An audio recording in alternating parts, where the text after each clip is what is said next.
We continue now at the top of Daf Nun Amud Aleph and Meseches Bava Metzia. This is Bava Metzia Daf 50a. On the previous summit, the Gemara had a machlokas amoraim. How do you calculate the 1/6 of Onah? Rav says you calculate based on the value of the object that's being sold, and Shmuel said that you can do it in one of two ways. Either you can calculate based on the value of the object that's being sold, or you can calculate based on the actual price that the buyer is paying. And the Gemara is in the middle of bringing a brisa that supports Shmuel. The brisa continues, Shaveh sheish b'chamish, if the object is worth 6 and then it's sold for 5. This is the reverse of the previous case where the object was worth 5 and it sells for 6. In this case where it's worth 6 and it sells for 5, min isanes, so who is the Onah against? It's against the mocher, it's against the seller. He's selling it for too little. Yad mocher al holyona, so the seller has the upper hand. Ratza omer lo ten li mechi, if he wants he can say, give me the object that I sold, and we can go back on the sale. O ten li mashon isani, or you have to pay me a little bit more because you owe me more. It's really worth 6 and I only sold it to you for 5. And Rashi says, Shaveh sheish b'chamish shesos mekach. This is an example where the 1/6 is calculated based on the actual value of the object. Now, in the previous case, in the previous Amud, at the beginning of the brisa, it's the opposite. It was actually 1/6 calculated based on the purchase price, and that's why we see this is brisa supports Shmuel. There are two ways to calculate the 1/6. Shaveh chamish b'sheish shesos mos. That's what Rashi says. That the previous case of the brisa, where it was worth 5 and it was sold for 6, there you're calculating the 1/6 based on the price that it actually sold for.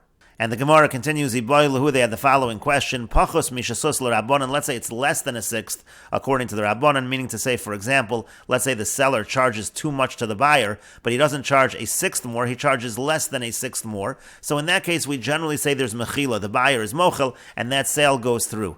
But the question of the Gemara is, la'alter have a mechila, does that forgiveness happen immediately? O b'chdei sheyir l'tagar o l'krovo, or do we give the buyer a certain amount of time to show it to the merchant or to his relative, and really there is a certain amount of time that he can retract on the sale because he paid too much. And the Gemara says, V'yim tim solomar. Now, if you're going to say, B'chdei sheyir l'tagar o l'krova, if you're going to say, well, if he has time to show it to the merchant or his relative, so ma'ika ben shasus l'pachos mishasus. What's the difference between if it was overcharged by 1/6, or let's say overcharged by a little less than 1/6? In both cases, he has a little bit of time to go back on the sale. And the Gemara says, no, there could be a difference. Ika, there is a difference. The ilu shasus, because if it's exactly 1/6 overcharged, so then yodo al holyona, so then the buyer actually has the upper hand, as we said previously, ratza chozer, ratza kona, umachzer or not. If he wants, he can retract totally on the sale, or if he wants the sale, he can say that the sale can go through, but then he will get back, he'll get returned the extra that he paid. V'ilu pachos mishtus, whereas when it comes to less than 1/6, yeah, we're giving him time to evaluate, but there's only one option. The only option is kona, umachzer or not. The only option is that he has to go through with the sale, but he gets back the extra that he paid. And so that's the question when it's an overcharge, let's say, of less than 1/6. Is there some opportunity to get back what he paid extra? And the Gemara says, so what is the halacha? Does he have that time, or is it an automatic mechila? And the Gemara says, Tashma, come in here, proof from the Mishnah. The Mishnah had Rabbi Tarfon's opinion. Rabbi Tarfon said that it's not 1/6, but it's actually 1/3. And at first, the merchants were very happy. They can overcharge all the way up to 1/3. But then they were not happy with Rabbi Tarfon because Rabbi Tarfon gave the buyer the entire day. And so the Mishnah said, Chazru l'divrei Chachamim. At that point in time, they returned to the words of the Chachamim. They like what the Chachamim say better, that even though the Chachamim say it's 1/6 Zonah, but at least the buyer has less time.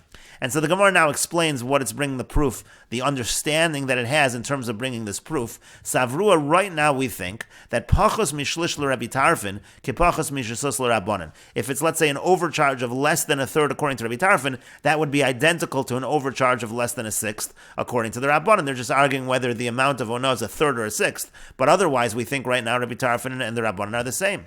So therefore, again, pachos mishlish l'Rabbi Tarfon ke pachos mishtus l'Rabbanan dami. Less than 1/3 for Rabbi Tarfon is the same as less than 1/6 according to the Rabbanan. And so the Gemara now says, if you're going to say that less than 1/6 according to the Rabbanan, there is an amount of time that the buyer can do something. If he shows it to the merchant, and within the amount of time that he can show it to a merchant or his relative, he says he wants to get back the overcharge, so he's allowed to do that. If you're going to say that, so then Rabbi Tarfon kol hayom, and then according to Rabbi Tarfon, again, it's at less than 1/3, but he's going to have all day to get back what he paid extra. So then Misham Hachi Hachi Chazru, then it makes sense that they said, you know what, we'd rather go back to the Rabbanan, because even though according to Rabbi Tarfon there's a little more latitude, but even within the latitude of Rabbi Tarfon, but it doesn't really make any difference, because if there's an overcharge, let's say less than a third, so let's say you have the overcharge of a sixth, for example, now the person has all day, so they'd rather go like the Rabbanan, that the person only has a short amount of time to show it to the merchant or the relative. But if you're going to say that if it's an overcharge of less than a sixth according to the Rabbanan, it's an immediate forgiveness, the buyer has to accept the deal, and we will continue with this discussion in the next video on Daf Nun Amid Beis.